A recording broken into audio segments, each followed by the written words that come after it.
Assalamualaikum warahmatullahi wabarakatuh. Kembali lagi bersama saya Arfis Lowi di segmen Artificial Intelligence. Oke teman-teman, di video sebelumnya kita sudah membahas yaitu prekalkulus yang merupakan konsep dasar sebelum kita mempelajari yang lebih lanjut daripada matematika, yaitu kalkulus. Jadi untuk pembelajaran daripada prekalkulus dan penjelasannya bisa teman-teman lihat yang video yang saya berikan di deskripsi. Oke teman-teman, di video kali ini kita akan membahas tentang kalkulus. Jadi apa sih itu kalkulus kan? Jadi kalkulus ini adalah cabang ilmu matematika yang mempelajari tentang sebuah perubahan. Jadi ini merupakan konsep fundamental lagi sebelum daripada teman-teman nanti belajar kecerdasan buatan. Jadi, di dalam kalkulus ini nanti teman-teman akan mempelajari antara lain vektor kalkulus, multivariabel kalkulus, mempelajari antara lain lagi nanti di dalam multivariabel ini diferensial dan integrasi, limit dan continue, dan algoritma gradient atau gradient descent. Oke teman-teman, kita akan mulai daripada vektor kalkulus. Jadi, vektor kalkulus atau kalkulus vektor ini yang terkadang juga bisa disebut antara lain sebagai analisis vektor. Jadi ini merupakan salah satu cabang matematika juga yang mempelajari sebuah analisis real dari sebuah vektor dalam dua atau lebih dimensi. Dengan kata lain kan teman-teman, kalkulus vektor ini berfokus pada objek matematika yang memiliki arah dan besaran. Tidak hanya sekedar besaran seperti pada kalkulus-kalkulus biasa. Poin utama yang akan teman-teman pelajari daripada vektor kalkulus ini antara lain adalah objek dan fokus. Jadi vektor ini yang dilambangkan dengan panah dan memiliki besaran serta arah. Kemudian belajar antara lain fokus, mempelajari daripada konsep-konsep kalkulus seperti limit, turunan, dan integral pada objek sebuah vektor. Kemudian kita akan mempelajari daripada multivariabel kalkulus.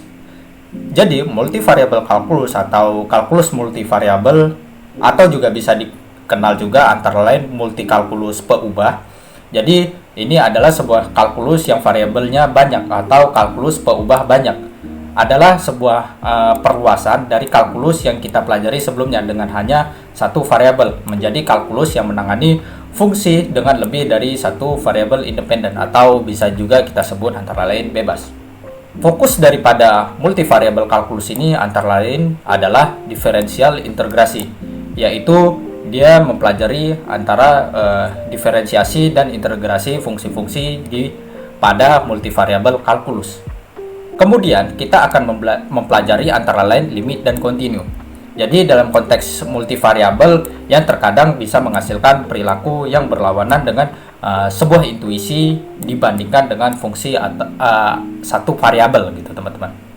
Konsep-konsep utama daripada multivariabel kalkulus nanti teman-teman akan mempelajari antara lain turunan parsial, gradien, integral ganda, dan integral triple. Kemudian teman-teman akan mempelajari daripada algoritma gradien atau bisa juga disebut gradient descent. Jadi algoritma gradien atau gradient descent ini merupakan metode iteratif yang digunakan dalam kalkulus untuk menemukan nilai minimum atau maksimum daripada suatu fungsi. Jadi, pada algoritma gradient nanti teman-teman akan mempelajari antara lain cara kerja daripada algoritma gradient descent, yaitu antara lain menentukan fungsi, pilihan nilai awal, hitung gradien, perbarui nilai parameter, ulangi daripada hal yang sebelumnya yang sudah kita ketahui. Jadi teman-teman, kalkulus ini memiliki banyak kegunaan dalam sebuah kecerdasan buatan seperti antara lain kecerdasan buatan atau machine learning.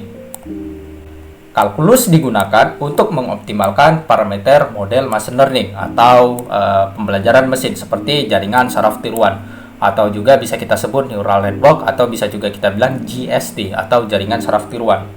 Sehingga daripada model nanti dapat mencapai performa yang terbaiknya. Algoritma seperti gradient descent dan backpropagation yang merupakan dasar dari banyak algoritma machine learning. Ya, ini menggunakan daripada metode kalkulus untuk meminimalkan error dan meningkatkan akurasi model. Kalkulus juga teman-teman digunakan untuk memodelkan berbagai fenomena seperti antara lain klasifikasi gambar, pengenalan suara, dan prediksi sebuah harga dan saham.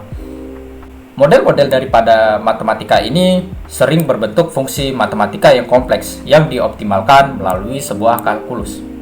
Dalam pengolahan citra atau transformasi citra, kalkulus digunakan juga untuk melakukan transformasi pada gambar seperti rotasi, skala, perubahan pencahayaan.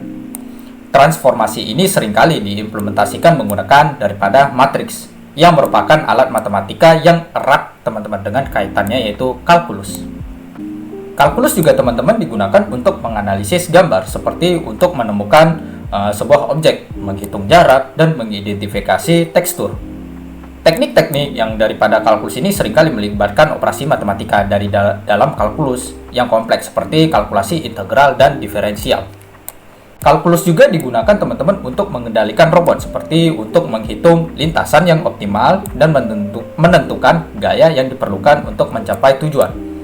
Kalkulasi diferensial dan integral seperti ini digunakan untuk memodelkan dinamika robot untuk merancang controller yang stabil dan akurat. Kalkulus juga teman-teman digunakan untuk merencanakan gerakan robot seperti menemukan rute terpendek antara dua titik atau menghindari sebuah rintangan. Teknik-teknik ini teman-teman seringkali melibatkan algoritma optimasi yang didasarkan pada konsep yaitu adalah kalkulus. Pada konsep daripada Natural Language Processing atau NLP atau juga kita bilang pemrosesan bahasa alami, kalkulus juga digunakan untuk menganalisis sentimen daripada teks seperti untuk menentukan apakah suatu teks memiliki sentimen yang berbentuk positif atau negatif atau juga bisa kita bilang katakan adalah netral. Teknik daripada ini seringkali melibatkan kalkulasi statistik yang kompleks daripada kalkulus. Terjemahan mesin teman-teman atau translator, kalkulus juga digunakan untuk menerjemahkan teks dari suatu bahasa ke bahasa lain.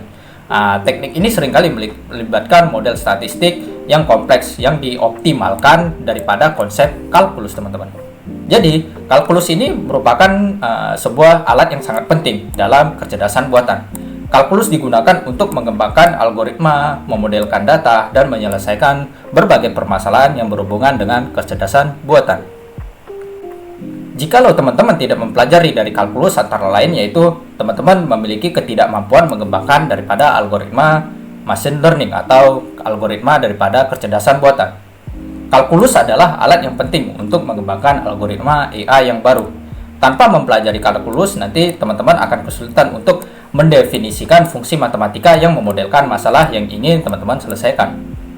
Menemukan solusi optimal untuk masalah tersebut, menerapkan solusi tersebut dalam sebuah program komputer atau aplikasi. Jadi itu saja teman-teman pembahasan kita tentang konsep dasar daripada kalkulus. Jadi dimohon untuk teman-teman belajar konsep-konsep dasar daripada kalkulus seperti gradient descent, vektor kalkulus, multivariable kalkulus. Segitu saja teman-teman. Jikalau ada teman-teman bertanya atau kritik dan saran, bisa saja hantam aja kolom komentar. Terima kasih teman-teman. Thank you teman-teman. Thank you.